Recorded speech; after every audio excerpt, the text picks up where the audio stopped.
What is up, guys? Welcome. In today's video I'm going to be doing a guide to one of my favorite units, the Imperial Shields. Now, without any further ado, let's just get straight into it. The Imperial Shields, the Guardians of the East, one of the original units in the game. They are they're the most tanky. Let's just start with the big from the beginning. They're the most tankiest unit in the game by far. They are tanky as hell due to the way that their tech tree, because the shields block the archer fire, and also if you go down the tech tree they get even more tanky because increased damage while not dispersed, because all these cannot be stunned by ordinary attacks, increased block recovery, unlocks passive skill shield bash. All of these make them more tanky. Now, as you can see, I've gone along the bottom. I do firmly believe if you go in Imperial Shields, this line is the only good line. The top one is inferior in so many ways. It reduces damage by 25% there.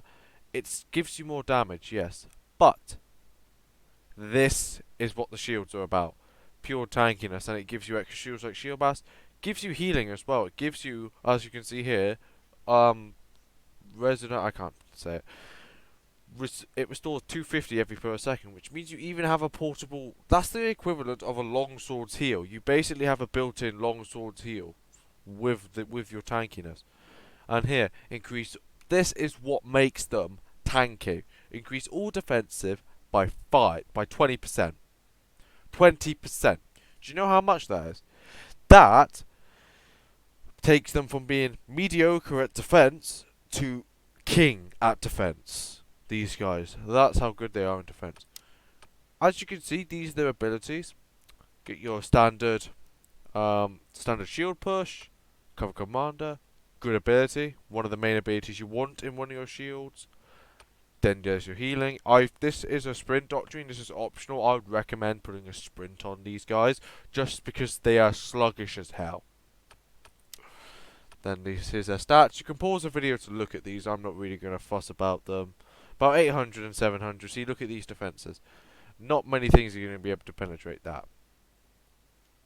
Anyway, so without further ado, now doctrines. I'm going to talk about the doctrine setup. I'd recommend Spear Doctrine 1, Spear Doctrine 2, Spear Doctrine 4. I am missing the third one, but I've got Rare Spear Doctrine and my Sprint. I would recommend Sprint. This is the setup that I've got. So basically, increases block by another 200, increases block recovery. Sprint makes you move faster and reduces damage taken by 10. Just these guys are meat shields. That's all they are. They will do no damage but meat shields. That is what you use them for. Let's get straight into a battle. In the midst of the battle, and as you can see, we are moving up with our team to try and take their final point on. Can't remember what this map's called. Sorry. As you can see, the shields are a bit slow. I did tell you this in the intro if you stayed that long. Clearing out some Imperial pikes, and then Palace Guard come round the corner. Now this clip demonstrates how tanky they really are. Look at this. We're moving round. They have all that range to the back, and we're basically taking no damage. Another set of pikes come in, and some more Palace Guard, clearing them out. See, look at this. We're getting hit by heroes, long swords, short swords, everything, and these guys are holding up. Look, they've basically no casualties, and we've wiped out two whole units of prefecture pikes and one unit, and then we get charged by another one.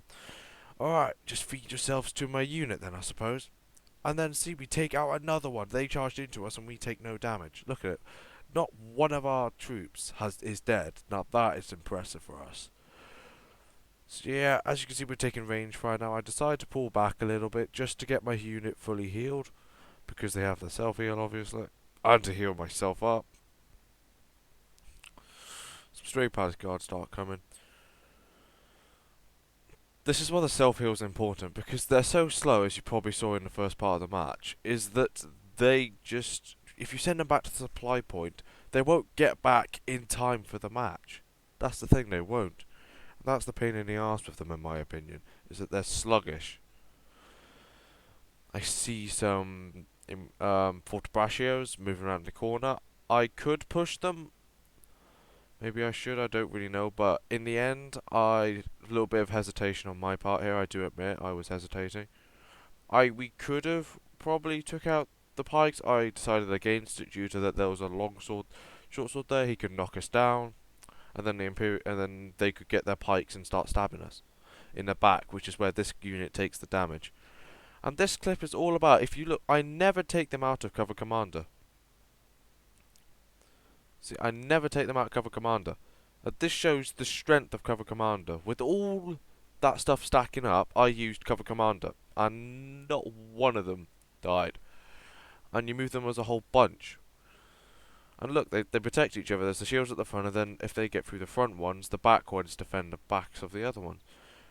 I decide to start the push, not be a coward as usual. Glaive thinks he's big tough, tries to jump down on us. We take him out easily due to the tankiness, and we don't lose any. Some prefecture guard coming in with their whatever it's called, their like condotary guard type thing. We take them out easily, as we can see, take basically no damage in the process. Now we move on to the range. Unfortunately, this is where we start getting overwhelmed. We get pushed in by it all from all sides.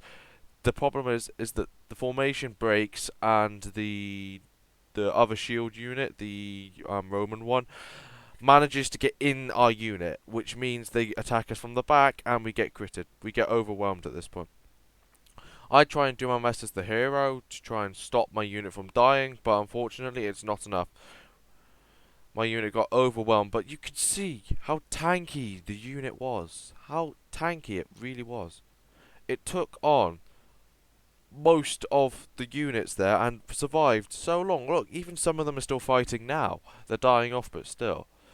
Like, look, that's how tanky they truly are as a unit. And that's kind of where they come into play. They're a meat shield.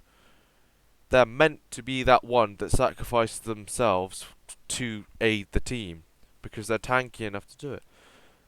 One last one left. Here's my second clip of the video. As we can see, we're in our match. Decide to move up, help my little longsword friend. I probably shouldn't have done. This was a big mistake. Big mistake move on my part. A was basically lost. Well, it wasn't. We were trying to push up. There's so much stuff. This just demonstrates we've got berserkers, stacks, 5, 6 heroes, all on our Imperial shields. And look, we're holding them off. We've got other shields, we've got heroes, we've got prefecture guard, we've got berserkers. We're getting flanked as well. The unit starts getting flanked from round the back, which is what leads to our demise in the end. See, look, and look how well the unit is taking the damage. Like, look, we are taking minimal casualties, but now all the heroes start to stack up, and we get flanked, and I have to retreat. Fortunately, I die, sadly, due to my own incompetence.